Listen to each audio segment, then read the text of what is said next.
historical background in major perspective in psychology የሚለውን ስናይ ባክግራውንዱ የሳይኮሎጂ ወይንም የስነ አእምሮ ታሪካዊ ያመጣጡ ወይንም ባክግራውንዱ ምን ይመስላል የኋላ ታሪኩ የሚለውን ስናይ psychology is a relatively new field in the realm of the sciences በሳይንሱ ዘርፍ ወይንም በሳይንሱ ሪያልም አዲስ ፊልድ ነው ሳይኮሎጂ የምንለው ያው 125 አመት እድሜ ነው ያለው it began as a science of its own in 1879 in Leipzig Germany ሌፕዚንግ ላይ ነው ጀርመን ላይ የጀመረው እንደ ሳይንስ ሆኖ ሊጀምር የቻለው በ1879 ላይ ነው እና with the establishment of psychology laboratory in the University of Leipzig by Wilhelm Wundt በሚባል ሰው ነው እንግዲህ በጀርመኒ ወይንም ሊፕዚንግ ላይ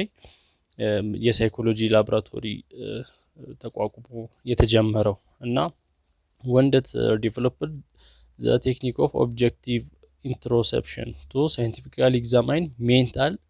experiences Wundt ነው እንግዲህ ይሄን የማሰላሰልን ወይንም የማሰብን ቴክኒክ ያመጣው ወደ ሜንታል ኤክስፒሪየንሶችን ለመገምገም ወይንም ለመፈተን ያ ማለት የአይምሮ ኤክስፒሪየንሶችን የአይምሮ ልምዶችን የስነ አእምሮ ነገሮችን ለማጥናት ወይንም ያንን ለማሰላሰል ለማጤን ቴክኒኩን ያመጣው Wundt የሚባል ሰው ነው Now we search neural orientation to the study of human subjective experiences that were previously under the field of philosophy alone. Psychology then began as an independent field of study with Wundt as its founder or father of modern psychology. እና በዚህ ከዚህ ተነስቶ ነው እንግዲህ ድሮ በፊሎሶፊ ውስጥ ወይንም በፊሎሶፊ ስር የነበረው ይሄ የሳይኮሎጂ ፊልድ ራሱን ችሎ ኢንዲፔንደንት ሆኖ ሊወጣ የቻለው እና Wundtን እንደምን ይታያል the father of modern psychology የዘመናዊው ሳይኮሎጂ አባት ተብሎ ይጠራል Wundt እና once the psychology began to use the scientific method it then went through successive developments in which different school of thought emerged at different times psychology እንግዲህ ሳይንቲፊክ ዘዴዎችን መጠቀም ከጀመረ በኋላ ሳይኮሎጂን ለማጥናት እንደዚህ በሳይንሳዊ መንገድ መጠናት ከተጀመረ በኋላ የተለያዩ የትምህርት ክፍሎች መጥተዋል ማለት ነው ወይንም ስኩል ኦፍ ታውት የሐሳብ የትምህርት ክፍሎች ወይንም ስለ ሐሳብ የሚያጠኑ ክፍሎች ተነስተዋል ማለት ነው በተለያዩ ጊዜያት ላይ እና እነዚህን ስኩል ኦፍ ታውትስ ነው የምናየው ወይንም የሐሳብ የትምህርት ክፍሎችን ነው የምናየው እና ኤርሊ ስኩል ኦፍ ሳይኮሎጂ የድሮ የሳይኮሎጂ ስኩልስ የሚባሉት ወይንም ክፍሎች የሚባሉ የትምህርት ክፍሎች የሚባሉት A school of thought is a system of thinking about a certain issue. Say for example about human behavior or mind. A school of thought ማለት ራሱ ምን ማለት ነው በመጀመሪያ A school of thought ማለት ስለሆነ ነገር ወይንም ስለሆነ ኢሹ ማሰብ ማለት ነው System of thinking የምናስብበት ዘዴ ወይንም የማሰብ ዘዴ ነው ስለሆነ ኢሹ ወይንም ስለሆነ ነገር አንስተን የምናስብበት ዘዴ school of thought ይባላል For example about human behavior or mind ስለ ሰው ባህሪ ወይንም ስለ mind ብናስብ you may for example think that human behavior is all the result of inheritance ለምሳሌ የሰው ባህሪ የተወረሰ ነው ከቤተሰቦች የወረሰ ወይንም ከዘር የተወረሰ ነው ብላችሁ ልታስቡ ትችላላችሁ You may instead say it is all the result of interaction with the environment ወይ ደግሞ አይ የተወረሰ ሳይሆን የአካባቢ ውጤት ነው የሰው ባህሪ ማለት በአካባቢ በኢንቫይሮመንቱ ያለው በኢንቫይሮመንቱ ላይ የሚሰማው ነገር ውጤት ነው ልትሉ ትችላላችሁ ስለምን ስታስቡ ስለ human behavior ስታስቡ The first system of thinking takes a biological approach and the later takes an environmental approach የመጀመሪያው በተወርሶ ነው በኢንሄሪታንስ ነው የተወረሰ ነው ባህሪ የሚወረስ ነገር ነው የሚለው ከምን ጋር የተያያዘ ይሆናል ከባዮሎጂካል አፕሮች የተያያዘ ሲሆን ሁለተኛው ደግሞ ከአካባቢው ነው የሚለው ደግሞ ኢንቫይሮመንታል አፕሮችን የያዘ ይሆናል ያሰባችሁት ነገር but what is common in both is there there is a tendency to give general systematized approach of explaining phenomena ያው ሁለቱንም ኮማ የሚያደርጋቸው ደግሞ ሰፋ ያለ ወይንም ጀነራል የሆነ ሲስተማታይዝድ የሆነ ምን አለ ወደ የምናብራራበት መንገድ አለ ወይንም ወደ ድምዳሜ የምንደርስበት መንገድ አለ surely psychology as a discipline is embedded in different system of thought from its inception ከውጥኑ ጀምሮ ሳይኮሎጂ ከኢንሰፕሽን ጀምሮ በተለያየ ታውቶች ውስጥ ወይንም በተለያየ አስተሳሰቦች ውስጥ ያለፈ ዲሲፕሊን ነው ወይንም አይነት ነው እንግዲህ these systems of thought were very broadly in the early years of psychology and therefore we call them school of thoughts እና እነዚህ የማሰብ ዘዴዎች ወይንም የታውት ዘዴዎች ምንድናቸው በጣም ብሮድ የሆኑ ናቸው ወይንም ሰፋ ያሉ ስለሆኑ ምን ብለን እንጠራቸዋለን school of thought ብለን እንጠራለን ያው school of thought ማለት a system of thinking about certain issue ስለሆነ issue የማሰብ ዘዴ እንደሆነ አይተናል እና there are 5 such early school of psychology አምስት በኢርሊ ጊዜ ወይንም በድሮ ጊዜ አምስት ዋና የሳይኮሎጂ ስኩሎች እንዳሉ እናያለን አንደኛው ስትራክቸራሊዝም የሚል ስኩል ኦፍ ታውት ነው እና ስትራክቸራሊዝምን ስናይ structuralism views psychology as a study of structure of mind ስትራክቸራሊዝም ምን ብሎ ነው የሚያስበው ሳይኮሎጂ ስለ ማይንድ ቅርጽ ወይንም ስለ ማይንድ ስትራክቸር ፊዚካል ወይንም ስትራክቸሩን ነው የሚያጠናው ወይንም ቅርጹን ነው የሚያጠናው ብሎ ነው ይሄ ስትራክቸራሊዝም ቪው የሚያስበው it is an expansion of Wundt's ideas by his students named Edward Tishner የውንድትስን ሐሳብ ነው እንግዲህ የውንድት ተማሪ ሆነው ኤድዋርድ ቲሽነር የሚባለው ይህንን ሐሳብ ኤክስፓንድ ሊያደርግ የቻለው ወይንም ሊያስፋፋ የቻለው ቲሽነር is the founder of structuralism ስትራክቸራሊዝምን ያገኘው ሰው ነው እንግዲህ ቲሽነር የሚባለው የውንድት ተማሪ ነው ያው ውንድት ደግሞ የዘመናዊው ሳይኮሎጂ ፋዘር አባት እንደሆነ አይተናል The goal of structuralists was to find out the units or elements which make up the mind such as sensations, images and feeling. የነዚህ ስትራክቸራሊስት ይባላሉ ያው ስትራክቸራሊዝምን የሚደግፉ ወይም የሚያጠኑ ሰዎች የነሱ ጎል ወይንም የነሱ አላማ ምንድነው አይምሮ ውስጥ የትኛው ፓርት ነው ሴንሴሽንን የሚቆጣጠረው ኢሜጅን አሁን አይምሮአችን ውስጥ የተለያየ ክፍሎች አሉ ፊሊንግን የሚቆጣጠር ስዕልን የምናየውን ነገር ስዕልን እንድናይ የሚረዳን ሴንሴሽን ነገሮችን ሴንስ እንድናደርግ ስሜቶችን የሚረዳን ነገር አለ የአይምሮችን ክፍል እና ምኑን ነው ስትራክቸሩን የትኛው ስትራክቸር ነው የትኛው ክፍል ነው ፊዚካሊ ማለት ነው እና the best known method used by them was introspection looking inward into our consciousness እና እነሱ የሚጠቀሙት ወይንም ስትራክቸራሊስቶች የሚጠቀሙት ቤስት ሜተድ ምንድነው ኢንትሮሴፕሽን በጥልቀት ማሰብ ወይም ወደ ውስጥ ማሰላሰል የሚለውን ነው የሚከሩ looking inward into our consciousness ወደ ንቃተ ህሊናችን ጠልቆ ማሰብ የሚለውን ሜተድ ነው እንግዲህ የሚጠቀሙት እነዚህ ስትራክቸራሊስቶች it is a procedure aimed at analyzing the mental experience into 3 basic mental elements እና ምንድነው ሜንታል ኤክስፒሪየንሳችን ወይንም የአይምሮ ልምዳችንን በሶስት ዋና ኤሌመንቶች የሚከፍል ነው ወደ ኢሜጅ ወደ ፊሊንግ እና ወደ ሴንሴሽን በሚለው ወደ ምስል ወደ ስሜት እንደገና ሴንስ የምናደርገው ነገሮችን ሴንስ ከማድረግ ጋር የተያያዘ ነው ይሄ የስትራክቸራሊስቶች እና analyzing mental structure alone was found to serve little purpose in helping human deal with the environment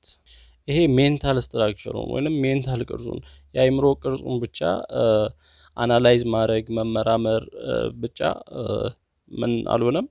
ከኢንቫይሮንመንት ጋር ሰዎች ከኢንቫይሮንመንት ጋር ኢንተራክት እንዲያደርጉ ብዙም ጠቃሚ አልነበረም ወይንም ትንሽ ብቻ ነበር ጥቅም የነበረው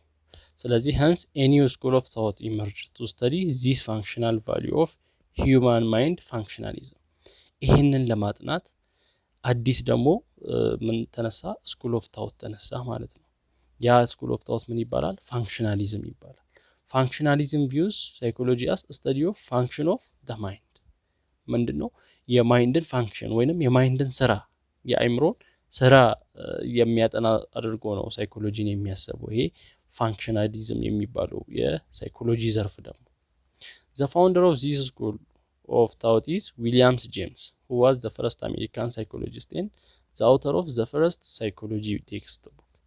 የዚህ የፋንክሽናሊዝምን ሐሳብ ደግሞ ያመጣው የመጀመሪያው አሜሪካዊ ሳይኮሎጂስት እና የመጀመሪያው ሳይኮሎጂ መጽሐፍ ጻፊ ዊሊያም ጄምስ የሚባል ሰው ነውና unlike Wundt and Tishner James focused on how the mind allows people to function in the real world አሁን ይሄ ከወንድትና ከቲሽነር በተቃራኒ ጄምስ ምንድነው ፎከስ ያደረገው ወይንም ትኩረቱን ያደረገው ማይንድ ወይንም ጭንቅላታችን አይምሮአችን ሰዎች ከዚህ ከሪል ወርልድ ጋር ከምናየው ዓለም ጋር ኢንተራክት እንዲያደርጉ በምናየው ዓለም እንዲሰሩ ፋንክሽን እንዲያደርጉ እንዴት ነው የሚረዳቸው የሚለውን ነው ማይንድን ከሪል ወርልድ ጋር አገናኝቶ ነው የመጣው እንግዲህ ይሄ ፋንክሽናሊዝምን ሐሳብ ይዞ የመጣው ጄምስ እና how people work ሰዎች እንዴት ይሰራሉ ፕሌይ እንዴት እንደሚጫወቱ adapt to their surroundings በዙሪያቸው ያለውን ነገር እንዴት እንደሚላመዱ every point equal functionalism እና ይሄንን ሐሳብ functionalism ብሎ ሊጠራ ቻለ ጄምስ he developed many research methods other than introspection including አሁን ከኢንትሮሰፕሽን አሁን በመጀመሪያ እና ውንድት እና ቲሽነርስ እና ኢንትሮሰፕሽን ጠልቆ ማሰብ ወደ ውስጥ ማሰብን ነበር እንደሚሉት ከዛ በተጨማሪ ጄምስ ምን አደረገ የሪሰርች ዘዴዎችን እንደ ኩዌሽነሪ ያሉትን መጠይቆችን ሜንታል ቴስት የአይምሮ ሙከራ ማድረግ ወይንም የአይምሮ ቴስት ማድረግ መመራመር እንዲሁም ኦብጀክቲቭ ዲስክሪፕሽን ኦፍ ቢሄቨርን መግለጽ የአንድን ሰው ቢሄቨር መግለጽ የሚሉትን ነገሮች ይዞ መጣ ማለት ነው generally according to the functionalists psychological processes are adaptive በፋንክሽናሊስቶች ሐሳብ መሰረት ወይንም ፋንክሽናሊስቶች ምን ብለው ነው የሚያስቡት ሳይኮሎጂካል ፕሮሰስ ወይንም የሳይኮሎጂ ሂደት ምንድነው አዳፕቲቭ ነው ያ ማለት እየተላመደ ነገሮችን አዳፕቲቭ ማለት አዲስ ነገሮችን እየለመደ ወይንም እየተላመደ የሚሄድ አይነት እንደሆነ ነው ፋንክሽናሊስቶች የሚያስቡት they allow humans to survive and to adapt successfully to their surroundings ስለዚህ ምን ያደርጋል ሰዎችን አዲስ ነገሮችን ወይንም ኢንቫይሮንመንቶችን ወይንም አካባቢያቸው ምን እንዲሆኑ እንዲላመዱ አዳፕት እንዲያደርጉ ያስችላቸዋል ብለው ነው የሚያስቡት examining human mind in terms of its structural elements and functions were however found to be simplistic to understand the complex human being ምንም እንኳን የሰውን ማይንድ ወይንም የሰውን አይምሮ ከስትራክቸራል ኤሌመንቱ የሰው የአይምሮ ከቅርጹ ጋርና ከፋንክሽኑ ከአካባቢው ጋር ካለው እንዴት እንደሚሰራ ከሱ ጋር ማጥናት ኮምፕሌክስ የሆነውን ወይንም በጣም ለመረዳት ከባድ የሆነውን የሂውማን ቢንግ ወይንም የሰውን ልጅ ለመረዳት ቀለል ቢያረግም በዚህ አይነት መንገድ ቀለል ቢያረግም ነገር ግን it was believed that human mind is more than the sum of sensations as well as adaptive functions የሰው አይምሮ ወይንም የሰው አስተሳሰብ ከሴንሴሽን ይልቅ ከኢንተራክሽን ወይንም ከአዳፕቲቭ ፋንክሽን ያ ማለት ነገሮችን ከመላመድ ምናምን ያለፈ ነው ወይንም ከነዚህ ነገሮች ከሴንሴሽን ከአዳፕቴሽን ያለፈ የበለጠ እንደሆነ ነው የሚታሰበው እና hence a new school of thought was emerged to examine mind in a holistic manner gestalt psychology ይባላል ማይንድን ሆሊስቲክ አጠቃላይ በሆነ ማነር ኤግዛማይን ለማድረግ ለመመራመር ደግሞ አዲስ ስኩል ኦፍ ታውት መጣ ስትራክቸራል እና ፋንክሽናል በቂ አይደለም የሰውን ልጅ አስተሳሰብ ለመረዳት ወይንም የሰውን ልጅ አይምሮ ለመረዳት ከሚለው ሐሳብ ተነስቶ ምን መጣ ጀስቶልት ሳይኮሎጂ የሚባለው ሌላኛው ስኩል ኦፍ ታውት መጣ ማለት ነው ጀስቶልት ሳይኮሎጂ ምንድነው views psychology as a study of the whole mind ጠቅለል አድርጎ ነው ይሄ ደግሞ አጠቃላይ ማይንዱን በአጠቃላይ ነው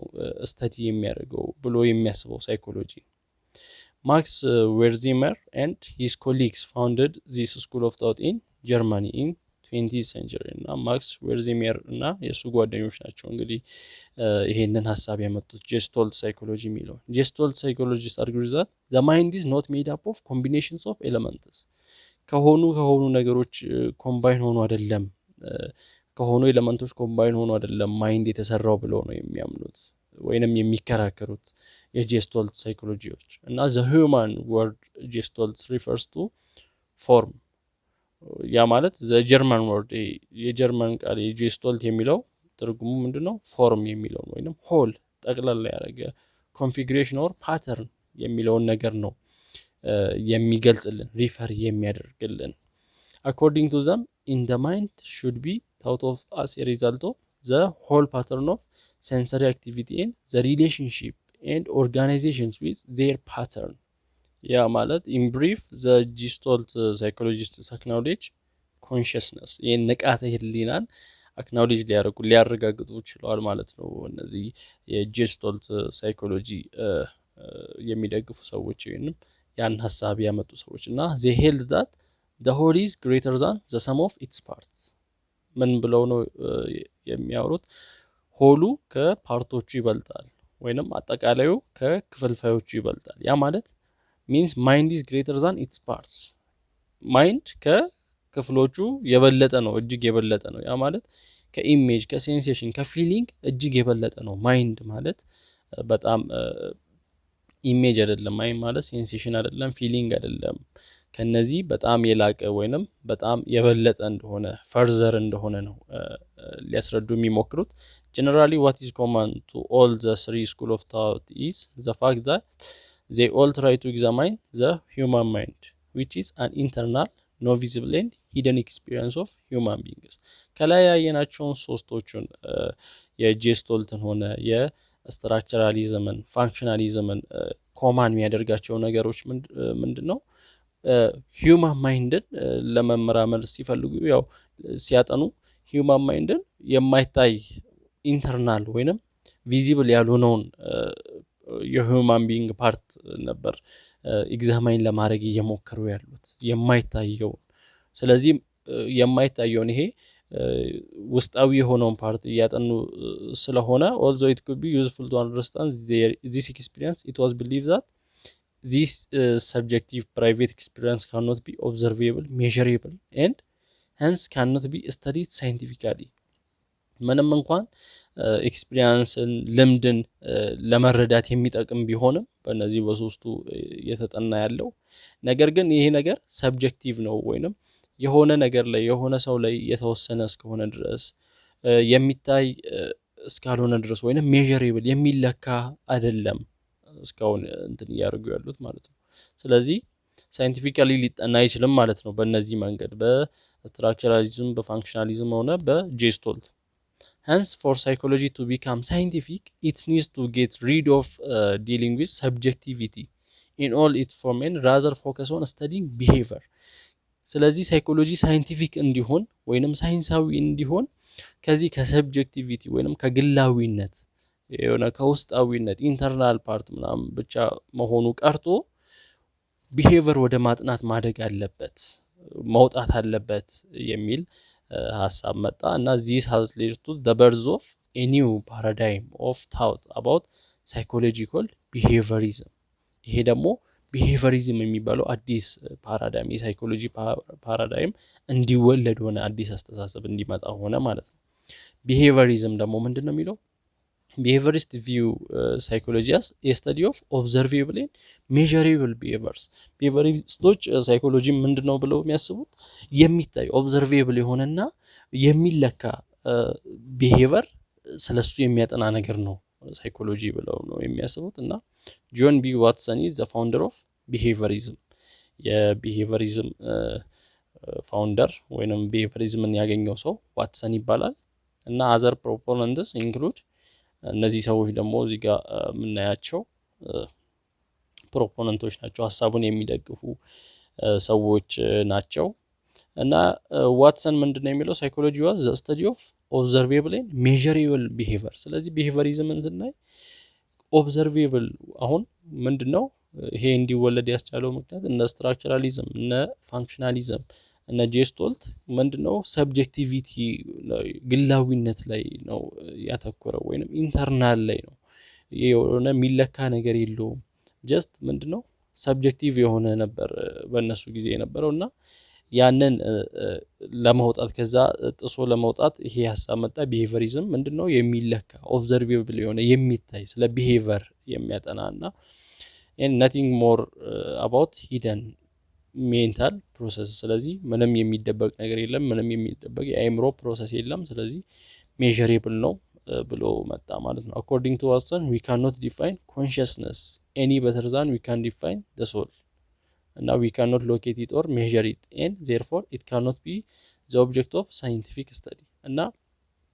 ዋትሰን ምንድነው ብሎ የሚያስበው ኮንሺየስነስን ወይንም ንቃተ ህሊናን ከሶል የበለጠ ዲፋይን ልናደርግ አንችልም ወይንም ንቃተ ህሊና ማለት ምንድነው ሶል ነው ነፍስ ነው ብሎ ነው የሚያስበው ስለዚህ ነፍስን ደግሞ ምን ማድረግ አንችልም እዚች ጋር ነው ያለችው ብለን ሎኬት ልናደርግ አንችልም ልንለካ አንችልም ስለዚህ ሳይንቲፊክ ስታዲ ውስጥ መግባት የለበትም ይሄ ሶል የሚባለው ነገር ብሎ ነው የሚያወራው ዋትሰን as to Watson behaviorism had three other important characteristics in addition to its focus on behavior ለዋትሰን behaviorism ሶስት ዋና ጠቃሚ ባህሪያት አሉ ከቢሄቪየር ላይ ትኩረት ከማድረግ በተጨማሪ conditioned response as the elements of building blocks of behavior አንደኛው ምንድነው conditioned response ያ ማለት ነገሮችን ተምሮ መመለስ ያ ማለት መማር መልመድ በጊዜ ሂደት መማር እንደሆነ ነው የሚያሳየው እንደገና learned rather than unlearned behaviors ያልተማሩ ሳይሆኑ በመማር ነው አዲስ ቢሄቪየርን የምናገኘው ወይንም አዲስ ቢሄቪየር የሚመጣው አይነት ሐሳብ ነው and focus on animal behavior በእንስሳት ቢሄቪየር ላይ ትኩረት ማድረግ እነዚህ ሶስቱ ዋና ባህሪያትን ነው እንግዲህ ዋትሰን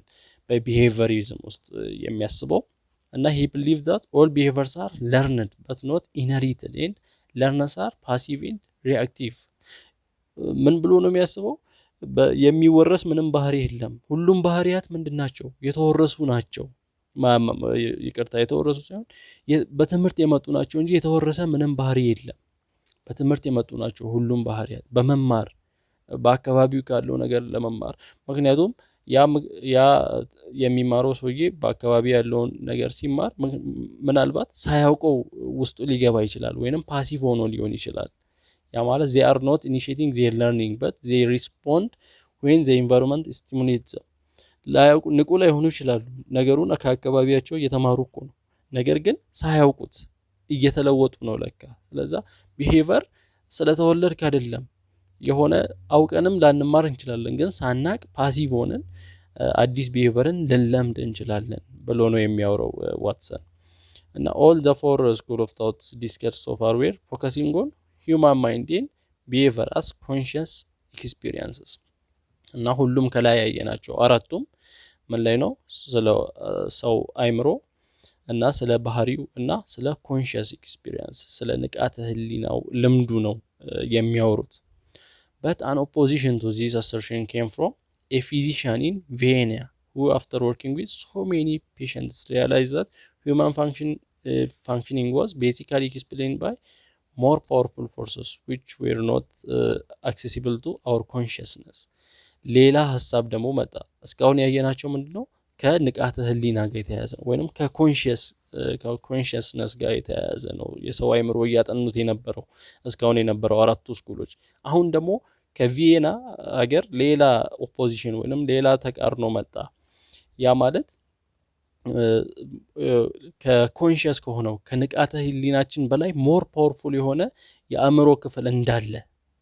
የሚናገር ሌላ የሚያጠና ሰው እየመጣ ማለት ነው hence this leads to the formulation of a new school of thought in psychology called psychoanalysis ይሄ ወደ የተወሰደ ማለት ነው ወደ psychoanalysis ወደ አዲስ school of thought መጣ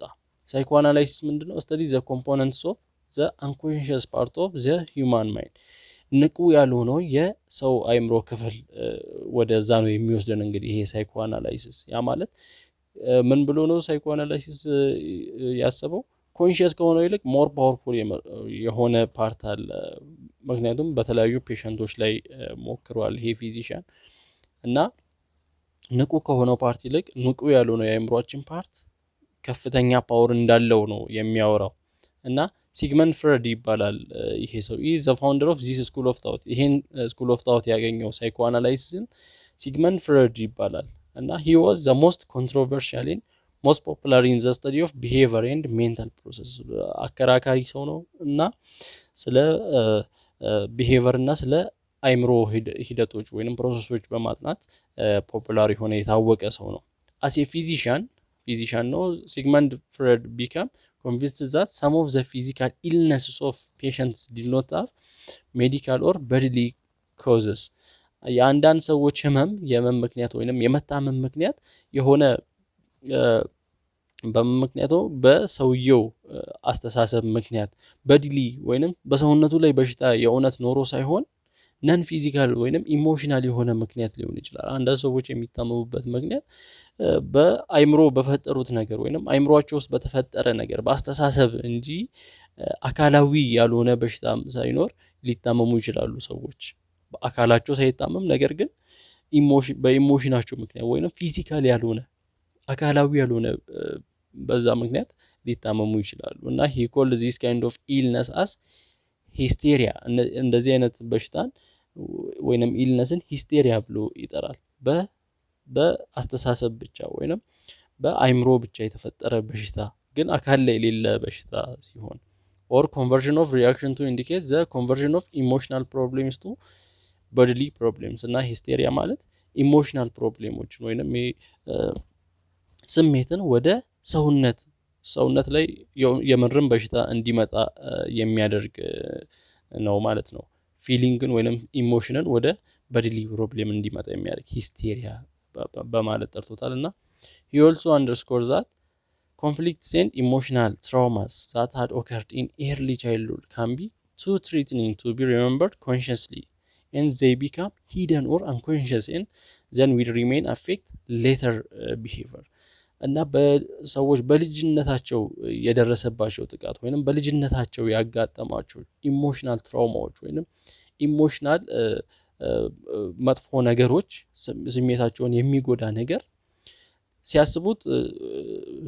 ኮንሺየስሊ ሲያስቡት ወይንም በንቃተ ህሊናቸው ሲያስቡት ሊያስጠላቸው ይችላል ወይንም በጣም ከባድ ሊሆንባቸው ይችላል እና ያም አለማሰብ በፈለጉ ቁጥር ወይንም በተውት ቁጥር ውስጣቸው ላይ አንኮንሺየስ በሆነው የአይምሮአቸው ክፍል ላይ ምን ይሆናል ተደብቆ ይቀመጥና ሂደን ሆኖ ይቀመጥና በኋላ ህይወታቸው ላይ ሰዎችን አፌክት ያደርጋል ሲያድጉ ምናምን ያ ነገር ውስጣቸው ተደብቆ ያድጋል አብሯቸው ነገር ግን እኮ በንቃተ ህሊናቸው ሊያስቡት አይፈልጉትም ወይንም አያስቡትም ነገር ግን ውስጣቸው ተደብቆ ያድጋል Freud argued that conscious awareness is the tip of the mental iceberg beneath the visible populace ይላል እና the unconscious which is the subject matter of psychoanalysis contains hidden wishes አያችሁ unconscious የሚባለው የአይምሮ ክፍል በዚህ በሳይኮ አናላይሲስ የሚጣለው hidden wishes የተደበቁ ምኞቶችን የተደበቁ ፍላጎቶችን ፓሽኖችን ጉጉቶችን የሆነ ነገር የማድረግ ፍላጎቶችን guilty secrets ውስጥ ላይ የተደበቀ ሚስጥር ጊልቲ የሆነ ሚስጥር ወይንም የጥፋተኝነት ስሜት unspeakable yearnings የሰዎች መናገር የማይፈልጉት ውስጣቸው ላይ ያለው ናፍቆት and conflict between desire and duty በፍላጎት የሆነ ነገር በመፈለግ እና በማድረግ መሃል ያለ ኮንፍሊክት ውስጥ ላይ ያለ የሚፈጠር ግጭት እና እነዚህ ሁሉ ተደብቆ የሚቀመጡበት ነው እንግዲህ ሳይኮ አናላይሲስ የሚያጠናው አንኮንሺየስ የሆነ ፓርት ላይ ወይንም ንቁ ባልሆነው የአይምሮአችን ክፍል ላይ የሚቀመጠውና we are not aware of unconscious urges and thoughts ላንገነዘብ እንችላለን ውስጣችን ላይ ያለውን አንኮንሺየስ የሆነውን ሐሳባችንን ወይንም ንቁ ያልሆነው የአይምሮ ክፍል ውስጥ ያለውን ሐሳባችንን ላንገነዘበው እንችላለን and they make themselves known in dreams እና ያንን መች ነው የምናስበው በህልማችን ላይ ልናስብ እንችላለን ወይንም ህልሞቻችን ላይ ሊመጡ ይችላሉ እነዛ የተደበቁ ሂደን የሆኑ አንኮንሺየስ የሆኑ ነገሮች ስሊፕ ኦፍ ዘ ታንግ በአፍ ወለምታ ወይንም ድንገት ልናወራቸው እንችላለን በስህተት አፓረንት አክሲደንትስ በአደጋ ምክንያት እነዛን ነገሮች ልናወራቸው እንችላለን ወይም ከውስጣችን ሊወጡ ይችላሉ ኢቨን ጆክስ ስንቀልድ ራሱ እነዛን ነገሮች ድንገት ልናወራቸው እንችላለን የተደበቁ ነገሮቻችን ማለት ነው ውስጣችን ላይ እና he used clinical case studies hypnosis and dream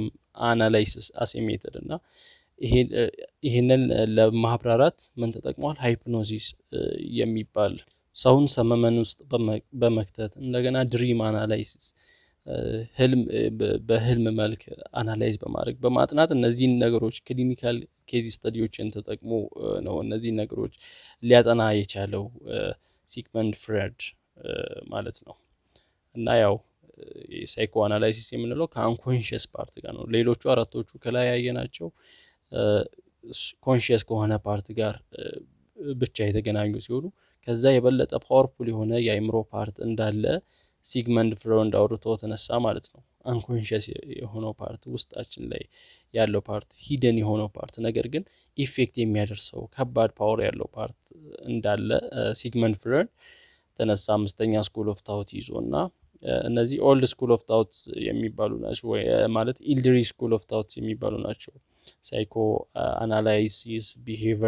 ቢሄቪየሪዝም ጄስቶልት ሳይኮሎጂ ፋንክሽናሊዝም ስትራክቸራሊዝም ብለን ያየናቸው እስካሁን ድረስ